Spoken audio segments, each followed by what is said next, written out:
Salut les petits gnous, c'est Galga. Alors, dans cette vidéo, nous allons parler de géopolitique, parce que c'est rigolo la géopolitique, et d'Ukraine, parce que c'est rigolo l'Ukraine. Alors non, nous n'allons pas parler de l'invasion russe, nous n'allons pas parler des ingérences diverses et avariées qui ont eu lieu sur le territoire ukrainien, quoique peut-être un peu, je ne sais pas. Nous allons parler du plan Barry Posen. Alors, qui c'est Barry Posen? Eh ben c'est lui. Alors, non, rien à voir avec Pazen, hein, vous aurez noté que au niveau de la touche, il n'y a pas vraiment de point commun.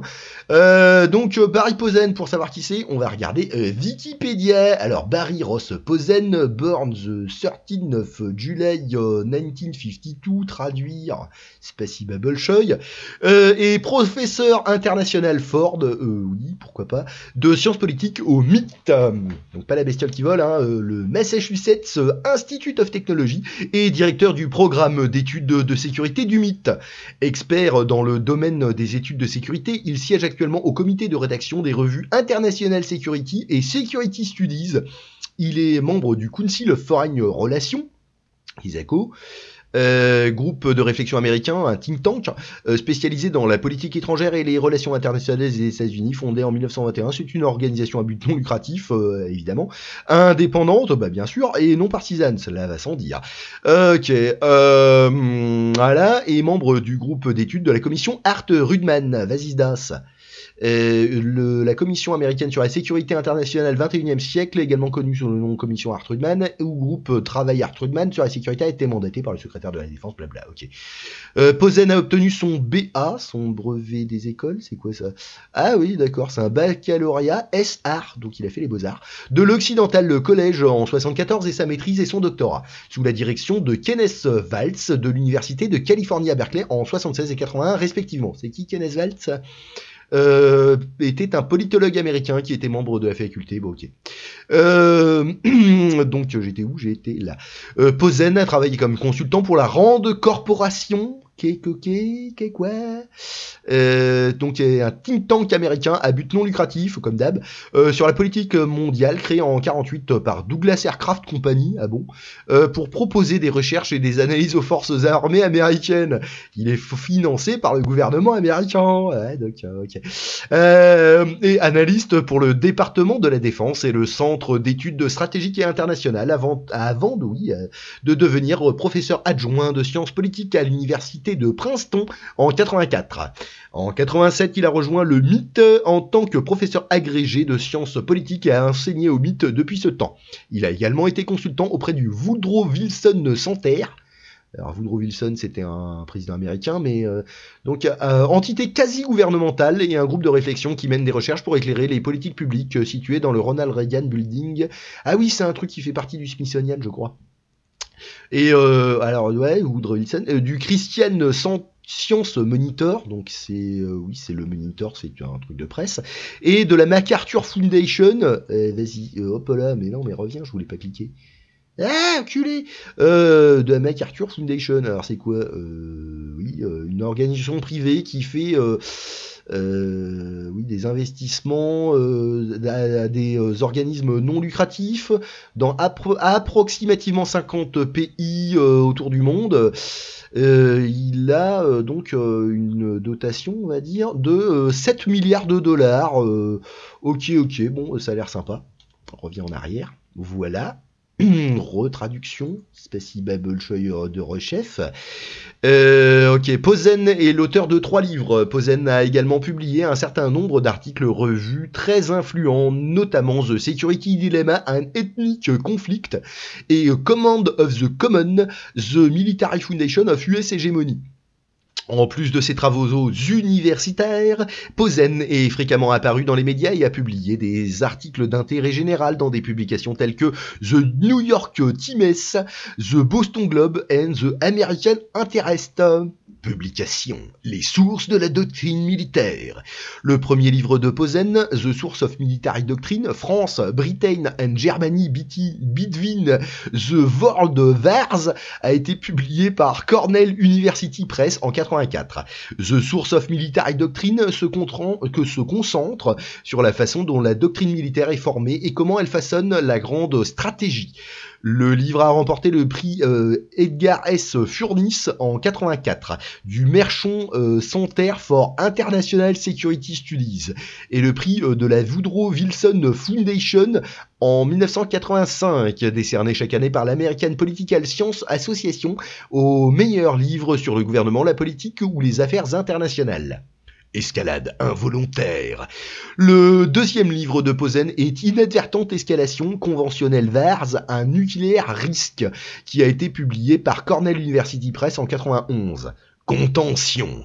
Le troisième livre de Posen est Restreinte, A New Foundation for US Grand Strategy, qui a été publié dans le cadre de la série Cornell Studies in Security Affairs en 2014. Le livre traite de deux grandes stratégies américaines concurrentes, l'hégémonie libérale, à laquelle Posen s'oppose, et la retenue que Posen soutient. La retenue contient la critique de Posen de l'hégémonie libérale et son explication de la raison pour laquelle la retenue est une grande stratégie supérieure. Lapin compris, mais bon, c'est pas grave. Le critique William Ruggier, écrivant dans The American Conservative, a qualifié le livre de traité déterminant pour les partisans de la retenue. Ok, si je le dis. Bon, bah maintenant qu'on sait à peu près qui c'est, on va attaquer le vif du sujet avec cet article de réseauinternational.net qui date du 27 janvier 2023. Petit coup de café. Miam. Petit coup de clope.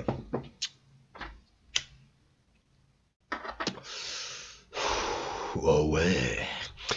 Et allez, on attaque. 1993, le blanc, oui. Oui, les blancs, effectivement. Le plan Barry R. Posen pour une guerre contre la Russie utilisant l'État zombie Ukraine comme plateforme. Ça part bien. La guerre que nous menons est contre la Russie plutôt que l'un contre l'autre. Ministre allemande des Affaires étrangères, Annalena Miss Piggy Baerbock. Ben non, il appelle Miss Piggy. Ouais, pourquoi? Attends, elle ressemble à quoi, Annalena Bidule? Bah alors, tu charges, enculé. Ah ben ça sert à quoi d'avoir la fibre si c'est pour avoir un truc aussi lent? Bon, on s'en fout. Allez, donc à l'Assemblée, elle a dit ça, à l'Assemblée parlementaire du Conseil de l'Europe à Strasbourg le 24 janvier 2023. Le 27 juillet 93, le ministère états-unien et ukrainien, les ministères US et ukrainiens de la Défense, DOD, signé un Memorandum of Understanding and Cooperation en matière de défense qui définissait sur le plan ministériel les modalités de collaboration, se matérialisant sous forme d'activités substantielles. SIC en juillet 94. Depuis lors, depuis 30 ans donc, l'Ukraine fourmille de conseillers militaires US de toutes les armes et services. Au cours de l'étude de cas du lieutenant-colonel Morguez, c'est pas une merguez, hein, c'est pas pareil, on découvre par le menu le déroulement des activités US en Ukraine entre 93 et 2001. Prémisse de l'actuelle liquidation de l'Ukraine. De fait, son étude est si minutieuse que le profane serait inondé sous le détail. C'est ainsi que nous proposons la lecture d'un autre document daté de 94, plus accessible à nous profanes, et qui projette avec 30 ans d'avance une stratégie de guerre totale contre la Russie à partir de la plateforme de lancement appelée Ukraine, sous le titre Défense Concept for Ukraine. On lit ces mots, langue de publication originale, russe exclusivement. Originally publication only in Russian. Lapsus qui révèle que la langue de travail en Ukraine était et reste la langue russe. Lol. L'auteur, le professeur Barry R. Posen, rang de CFRV, ok, on a vu, est l'habituel fauteur de guerre US arborant un perpétuel sourire et sévissant depuis de beaux bureaux sur les campus américains les mieux protégés, depuis lesquels on s'arrange pour que d'autres meurent à notre place.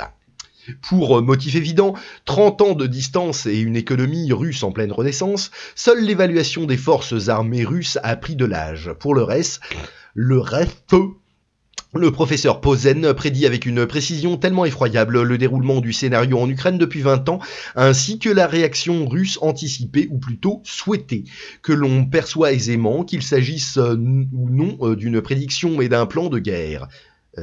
Oui, qu'il s'agisse non d'une prédiction mais d'un plan de guerre. Plan assorti en aparté d'une petite tristesse à peine voilée face à l'échec d'opération Barbarossa, mais mitigée par la mauvaise joie qu'exprime Posen eu égard aux pertes colossales que Barbarossa a infligées à la Russie. Défense concept for Ukraine, s'étendant sur une cinquantaine de pages dont la lecture pourrait être fastidieuse, sauf pour un spécialiste, nous avons choisi de republier des extraits remarquablement parlants et qui n'ont pas dû échapper à l'attention de la Russie. Les citations du professeur Posen figurent en caractères italiques. Mendelssohn, Moses. Manœuvrer l'Ukraine pour qu'elle appelle à une intervention militaire US. Notre problème est que si la Russie devait attaquer l'Ukraine ou la menacer, les USA ne sont nullement contraints d'intervenir. Cependant, les diplomates ukrainiens pourraient tenter d'argumenter que tout acte ou menace de guerre par une superpuissance nucléaire emporte une menace nucléaire implicite suffisant à légitimer une intervention US.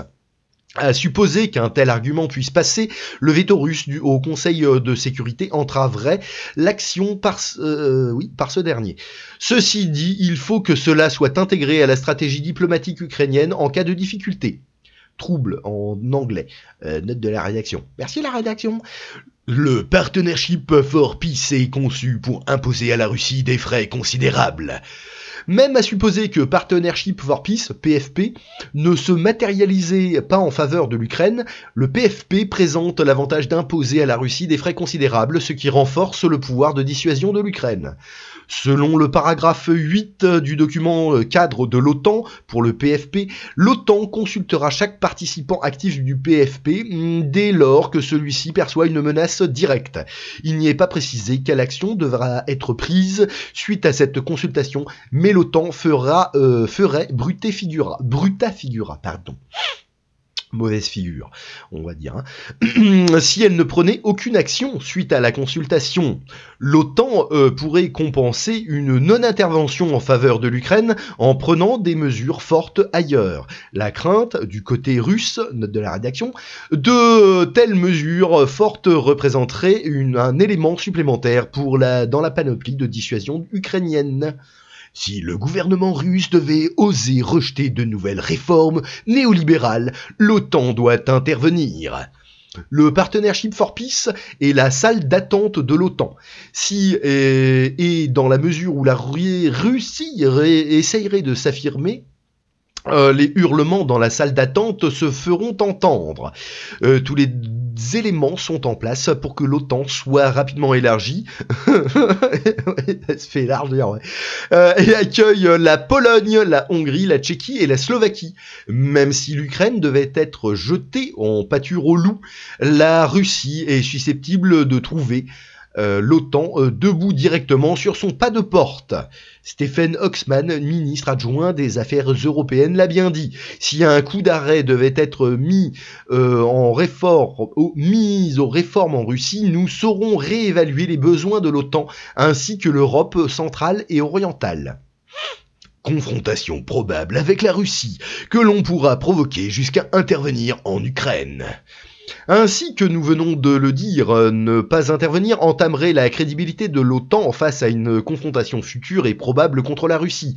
Or, dans la mesure où les relations américano-russes devraient suivre un cours relativement amical, les hommes d'État russes pourraient estimer qu'attaquer l'Ukraine serait délétère pour la Russie, eu égard aux hostilités que cela provoquerait.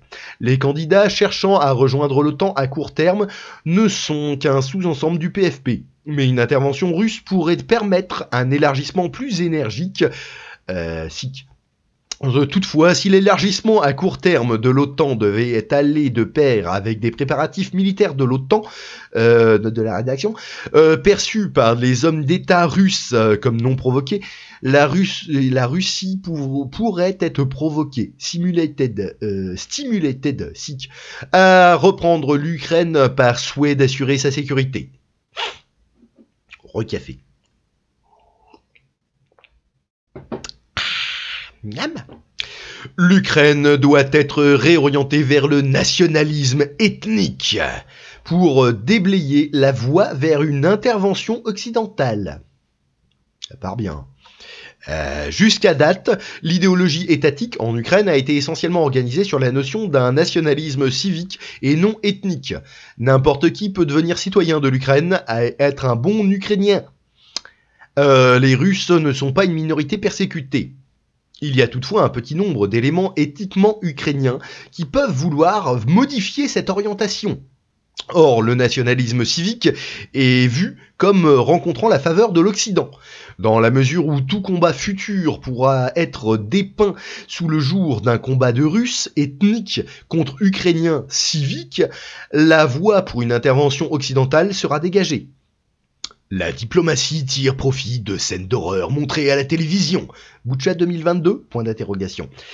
L'Ukraine devra structurer sa force armée afin de s'assurer la plus forte probabilité d'une intervention militaire extérieure. La crainte du côté russe face à une telle éventualité pourrait considérablement profiter à la dissuasion ukrainienne. Si la diplomatie prend son temps, elle profite aussi de scènes d'horreur montrées à la télévision. L'Occident pourra assister à l'Ukraine par de nombreux chemins sans avoir nécessairement à intervenir directement militairement. Toute assistance devra passer par la Pologne, la Slovaquie ou la Hongrie. Ces pays vont difficilement souhaiter coopérer, sauf à devenir membres à part entière de l'OTAN. Il va donc falloir, pendant la crise, leur faire rejoindre l'OTAN. L'Ukraine aura besoin de sources extérieures de combustible si elle va pouvoir tenir sur la longueur, si elle veut pouvoir plutôt. Il faudra penser à remplacer les armes détruites au cours des premiers combats, puisque les pays d'Europe orientale ont pour la plupart des équipements militaires similaires. Ils seront une source aisément accessible de remplacement et munitions en état d'usage. Donner à l'Ukraine vient plus d'occasion d'infliger à la Russie des pertes disproportionnées. Bien plus, plutôt, à mon avis, hein, il y a une coquille, là, ou une couille, je sais pas. Entre coquille et couille, il y a une coquille d'écart. L'une des formes d'aide les plus utiles est le renseignement. Si l'Ukraine est constamment mise à jour concernant la localisation des formations militaires majeures de la Russie, ses forces disposeront de bien plus d'occasions d'infliger à la Russie des pertes disproportionnées. Une intervention directe militaire russe posera bien des problèmes. On imagine facilement que la planification secrète a eu lieu par rapport à cette contingence. Mais les forces de l'OTAN, tant aériennes que terrestres, devront parcourir de grandes distances pour arriver au centre de l'Ukraine. Donc, la meilleure assistance militaire prendra vraisemblablement la forme de raids aériens. Suit une discussion sur la fiabilité de la Turquie et de la Pologne. Note de la rédaction. Transférer les forces de l'OTAN vers la Pologne. Les forces de l'OTAN, aériennes et terrestres, peuvent s'établir en Pologne et les avions de l'OTAN s'envoler depuis les bases polonaises. À négocier naturellement, et le prix à payer sera que la Pologne rejoigne l'OTAN tout de suite et à 100%. La plupart des bases polonaises sont trop proches de l'ancienne frontière intérieure des Allemagnes, la zone où l'on anticipe que le conflit Est-Ouest aura lieu. Il est peu probable que les commandants de l'OTAN aient envie de déplacer leurs précieux avions et équipements de soutien vers les bases ukrainiennes sans disposer d'un vaste bouclier de forces terrestres de l'OTAN. Autre problème essentiel sera de coordonner les chasseurs bombardiers de l'OTAN avec les défenses aériennes de l'Ukraine afin que cette dernière n'abatte pas les avions de l'OTAN. Sera fort ardu à improviser. Ah, c'était quoi le MH, je sais plus combien là ouais. Merde, j'étais où? Putain, je suis perdu. Aidez-moi. Au secours. Ah oui, je suis là. L'Occident sera appelé à publiquement répudier ces nobles principes dans toute une série de forats qui ont été prétendument conçus dans l'objectif de défendre ces principes. Les pays de l'OTAN s'étant accommodés pendant 50 ans à voir l'URSS contrôler l'Ukraine, cette dernière est peu susceptible de croire que l'OTAN l'aidera pour des motifs stratégiques étriqués. Cependant, cette aide deviendra autant plus plausible que l'Ukraine résistera longtemps. Elle doit s'efforcer de maximiser la peur russe d'un tel résultat. L'Occident sera appelé à publiquement répudier ces nobles principes dans toute une série de forats qui ont été prétendument conçus justement dans l'objectif de défendre ces principes. Depuis Munich, une telle politique porte un nom et un sens historique que la diplomatie ukrainienne saura utiliser comme levier. C'est-à-dire appeasing the Russian. Munich 1938, note de la rédaction. 1938, hein. La défense ukrainienne sera un échec catastrophique et son armée sera détruite. À supposer même que la Russie s'engage avec une stratégie d'objectif limité, c'est-à-dire la conquête de la Crimée, et des 3 ou 4 oblasts orientaux où les Russes sont très nombreux, il faudra s'attendre à l'effondrement catastrophique des défenses avancées ou mobiles ukrainiennes, ce qui entraînera la destruction de toute ou pratiquement toute l'armée ukrainienne. Une armée divisée jouera alors le rôle dans une nouvelle guerre froide que l'Allemagne jouait dans la première. L'Ukraine occidentale possède de l'industrie légère qui pourra être transformée à des fins militaires. Surtout, elle a des frontières avec la Pologne, la Slovaquie et la Hongrie, qui seront source de ravitaillement, à supposer que l'OTAN les admette et mette la pression diplomatique. Ce sont des si de poids, mais il y a motif d'espérer. Si l'Ukraine renforce ses régions occidentales de sorte à pouvoir résister pendant un bon moment, tout au moins pour quelques mois, et déploie ses forces mobiles avec assez d'efficacité pour générer des combats difficiles dès le début de la guerre, oui, la diplomatie ukrainienne pourrait le remporter. Si le bastion ukrainien peut s'attirer suffisamment de soutien logistique européen pour survivre, la Russie sera confrontée à la perspective de devoir déployer de grandes forces actives pour la contenir. Et ce sera pire encore pour la Russie si l'Ukraine réussit à rejoindre l'OTAN. Une Ukraine divisée jouera alors le rôle dans une nouvelle guerre froide que l'Allemagne jouait dans la première. Mais la frontière entre les deux Ukraines sera beaucoup plus proche des centres de pouvoir russes que la frontière entre les deux Allemagnes. Alors, petit aparté, moi j'admire la propension que les Américains ont de dévoiler leurs plans profonds tout en les cachant au grand public. Je trouve ça assez formidable. Ça relève quasiment d'un truc artistique, quoi. Je trouve ça merveilleux. D'ailleurs, pour ceux qui ont lu Le Grand Échiquier de Brzezinski, on comprend un petit peu la stratégie de diviser pour encercler la Russie, qui est un truc de longue date, hein. Voilà, je sais plus ce que je disais, mais voilà. Oui, si, je trouve que c'est assez intéressant de voir donc comment ils arrivent donc à tenir un double discours tout en avançant comme ça un peu à découvert. Je trouve que c'est assez génial parce que ça permet de générer une sorte de complotisme en fait, hein, entre ceux qui vont voir le truc d'avance et qui vont couiner contre, ceux qui vont faire mais non ils l'ont pas dit alors qu'en fait ils l'ont quand même dit. Ce truc là je trouve ça assez génial, hein, ça permet de garder une certaine division, c'est beau boulot, y a pas à dire. Où en étais-je? Pousser les Ukrainiens à démolir l'explosif, leurs propres villes et infrastructures. Des démolitions à grande échelle viendraient s'ajouter à des opérations militaires plus conventionnelles afin de ralentir le progrès des attaquants et compliquer la logistique de ces derniers. Dégueulasse, impardonnable. Ah, ça sent le café. Organiser cela bien en amont est tout à fait faisable. Les éléments essentiels pourraient être mis en chambre afin d'accélérer la disposition des explosifs. Les explosifs pourront être déposés en des caches proches des cibles désignées, sous contrôle de la police locale ou des formations militaires de réserve. Au fur et à mesure que les Ukrainiens se retirent vers les régions où ils sont plutôt en majorité ethnique, il pourrait s'avérer faisable d'organiser des forces de stay behind, 5e colonne, note de la rédaction. Alors, tiens, petit aparté, stay behind, c'est le truc de Gladio, hein, pour ceux qui connaissent pas, c'était un truc qui a été organisé avec des fascistes ukrainiens qui a foutu un gros bordel. Bon, il y a eu des attentats, des trucs, une loge franc-maçonnique qui était dedans, la CIA impliquée, des groupes extrême droite, des trucs, enfin c'était un merdier pas possible. Bref, peut-être que je ferai une vidéo sur ce truc-là un jour, ça peut être intéressant. Le réseau Stay Behind, c'est très marrant. Comment se servir de fachos, de nazis et d'autres enculés du genre pour lutter contre les horribles bolcheviks. Yavol.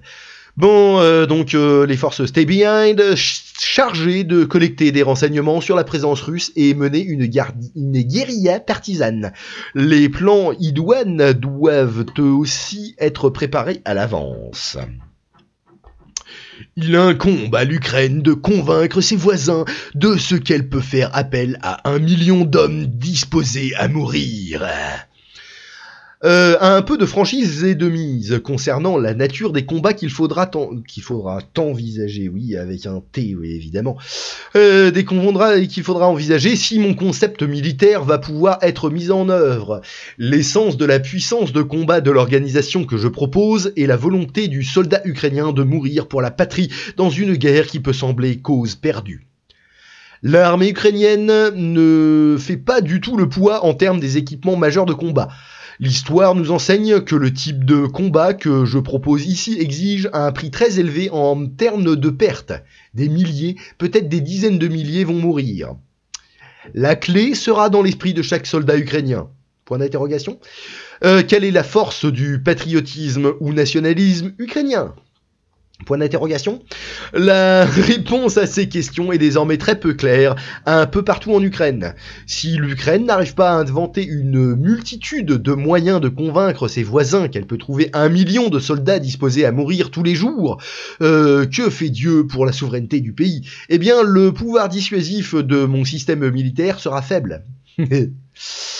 L'Ukraine doit apprendre à aimer la Pologne d'amour tendre et se convertir en une décharge pour armement périmé. Ah, en une décharge pour armement périmé. Ah, c'est rigolo ça, hein. On se rappelle des blindés qui dataient de la guerre du Vietnam qui leur a été filés et de plein de trucs complètement foireux. C'est... Hein. Je rappelle que ça a été écrit en 94, ce merdier, hein. C'est pas mal, hein. Afin d'amener les Russes à penser que l'Ukraine va fort probablement obtenir une aide occidentale afin de mettre en œuvre ma stratégie, il existe toute une gamme d'exigences que les Ukrainiens pourraient poser à l'OTAN dans le contexte de Partnership for Peace. L'Ukraine doit se joindre à des exercices de défense aérienne conjoints permettant aux officiers occidentaux et ukrainiens de se confronter aux difficultés de coordination présentes lors d'une guerre véritable. L'Ukraine doit suggérer qu'il faille voir les bases polonaises à proximité comme un avantage plutôt qu'une menace, et encourager les forces aériennes polonaises et l'OTAN de s'exercer au déplacement des avions de l'OTAN sur ces bases, sous couvert, in the guise of, d'exercices de maintien de la paix. Les militaires ukrainiens doivent se former auprès de l'OTAN afin de se familiariser avec les armes anti-tank otaniennes. Et l'Ukraine doit suggérer que les dites armes otaniennes sur le point d'être remplacées pourraient être utilement redéployées en Ukraine. Les chantiers ferroviaires de changement de jauge pour le fret russe transbordé sur des trains européens doivent être correctement entretenus afin de pouvoir transporter du matériel rapidement vers l'Est.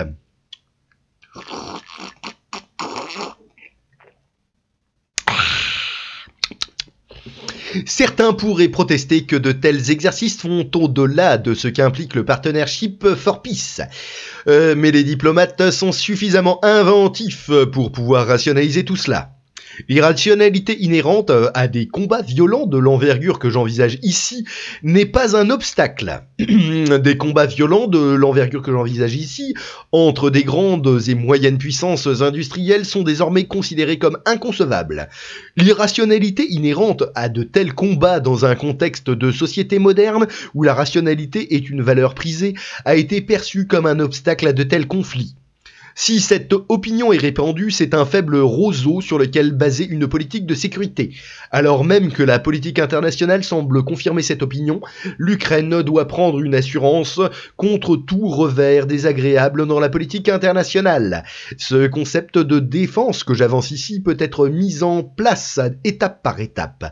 Plus l'environnement international semblera périlleux, plus on y pourra déverser des ressources afin de créer cette organisation. Et si tout fait pchit, on dégaine l'arme nucléaire. La prochaine étape analytique serait de sous-peser systématiquement le pour et le contre de la présente stratégie conventionnelle par rapport à une stratégie nucléaire. La stratégie que je viens de décrire ne permettra absolument pas aux Ukrainiens de mettre en échec une tentative volontariste de la Russie de conquérir les territoires peuplés de Russes ethniques.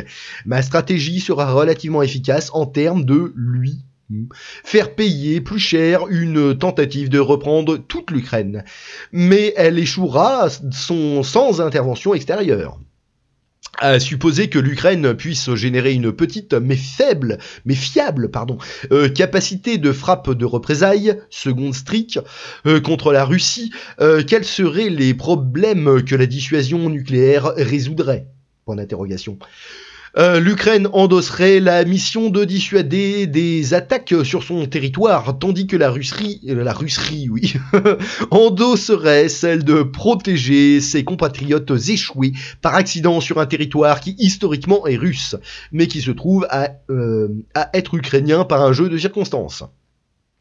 Si l'Ukraine devait réexaminer la question d'une dissuasion nucléaire indépendante, contourner la stratégie d'objectifs limités ne devrait pas être le mobile principal. Le véritable trade-off serait entre le pouvoir de dissuasion que représente une défense conventionnelle en profondeur pour des efforts diplomatiques par opposition à une petite capacité de frappe nucléaire, note de la rédaction, de représailles afin de dissuader les Russes d'attaquer des régions où les Ukrainiens ethniques sont en majorité. Ici, il est permis de supposer que la dissuasion nucléaire serait gagnante. Traduit par Mendelssohn Moses pour Réseau International. Walou, bon bah c'était rigolo tout ça, hein. Ouais. C'est marrant, hein. Les mecs ils t'écrivent des trucs comme ça en 94 et ça ressemble bien à ce qui se passe maintenant. Le hasard, j'imagine. Bon bah voilà, bah si ça vous a plu et que vous appréciez, putain j'ai foutu du café sur ma chemise, quel con, pour une fois que je mets une chemise blanche, bon, pas grave. Oui, donc bah si ça vous a plu, pouce en l'air, sinon 2 pouces dans le cul, une cloche sur la tête, et puis un abonnage. Allez, bisous les technos, à plus.